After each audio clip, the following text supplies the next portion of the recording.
The AI horse has already bolted the stable. Elton John is angry. We're angry. But like this Elton John watch, those of us of our age in the biz have survived. Stop AI stealing the show? How? Nigel.cecil, calling things out as you like it, especially for his fair-minded friends. Hello, Chakrabartis, welcome. Thank you for joining me, moi, Nigel.cecil, responding with Hillary, as we always endeavour to do, on your behalf with comments, observations and questions sent in by you, our fair-minded and equitable friends. You brought to our attention an interview Elton John did a few days ago about artificial intelligence.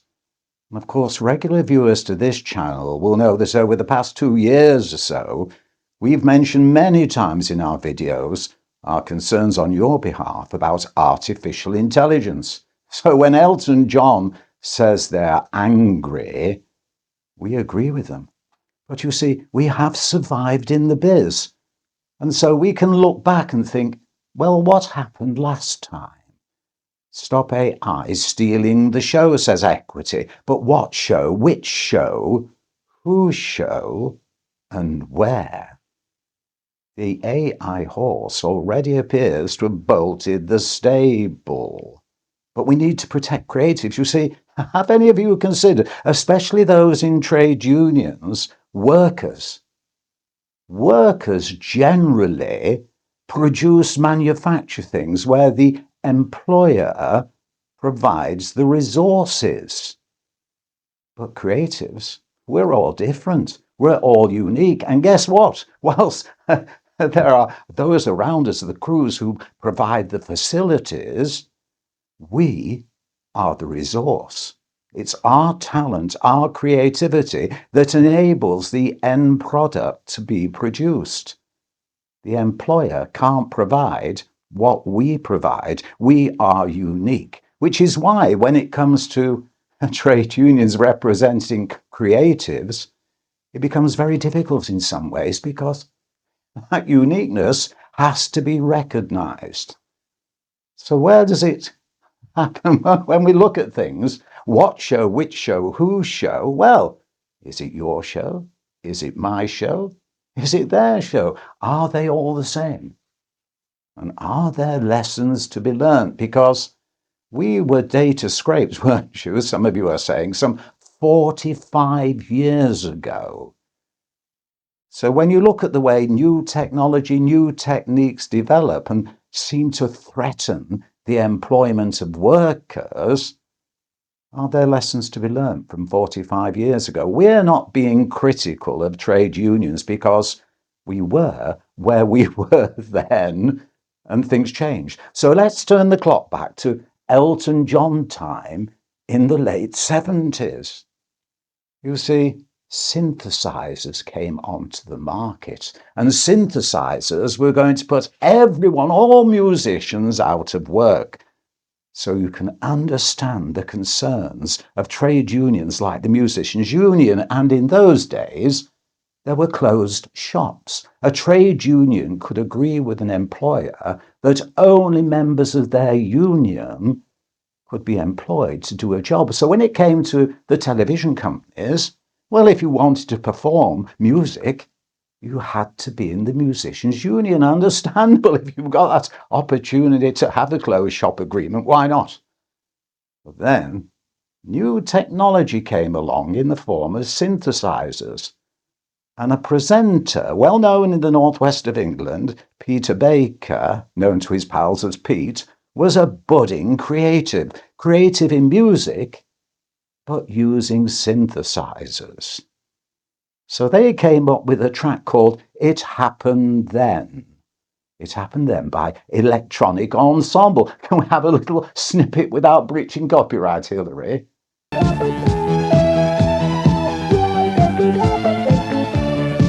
The record company liked it, and they engaged acclaimed television, film, all sorts of producers. Mike Mansfield was well known, and they produced a video for Electronic Ensemble, and there were those who liked the music. And they say, hey, come on, we'll get this shown on Tiz Was, which was really one of the top shows on a Saturday morning networked across the nations. And we'll ask Tiz Was. And Tiz Was said, yes, we'll play that wonderful tune. Hang on, it's music. You have to be in the MU.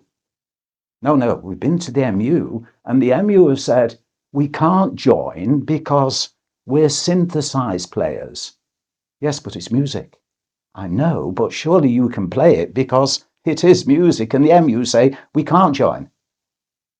Unfortunately, you can't play it. What? So the record was basically banned from all sorts of transmission. Now you can understand the musician union defending the rights of their members, the creativity, but hey, what's happened to synths nowadays? Is anybody expressing concern? So it just shows you how times change.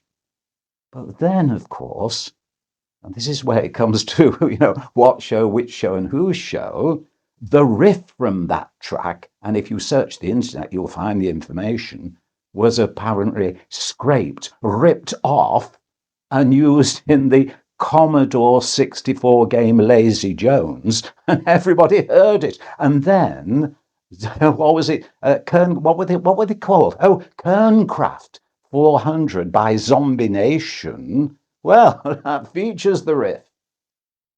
But what can you do about it? Approach your trade union? Like Sag Aftra now are suing in America over the use of that voice, Darth Vader. That's one show, one creative. And back in the day, then the trade unions say, well, it's a matter of opinion whether that riff was ripped off. You can sing Happy Birthday to You. But if you sing Happy Birthday to You, is that the same? If you repeat it, have you ripped it off? How many notes do you have to rip it off?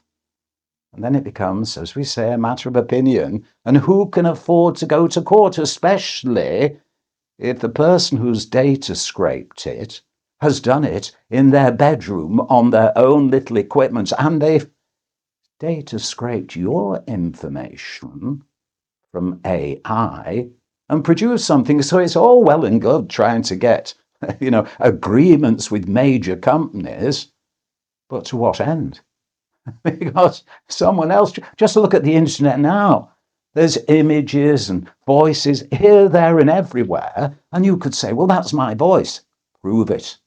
Prove it, because at the end it went, Happy Birthday to you. What? So it becomes very difficult, doesn't it?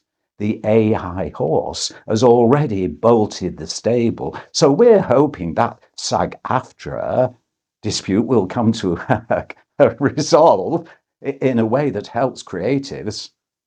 But just like Elton John, not sure really what Elton John's reason is, but we're thinking along these lines. It's the young people, the young creatives, who are going to get ripped off. Because now they're posting things on social media. Oh, we'll have that, and it'll all be put in the big bin, the internet in the sky, and scraped. So it only becomes established celebrities, the musicians. You can think of Dua Lipa, Ed Sheeran, who've got the money, the dosh, to take someone to court. And even then it's a fortune.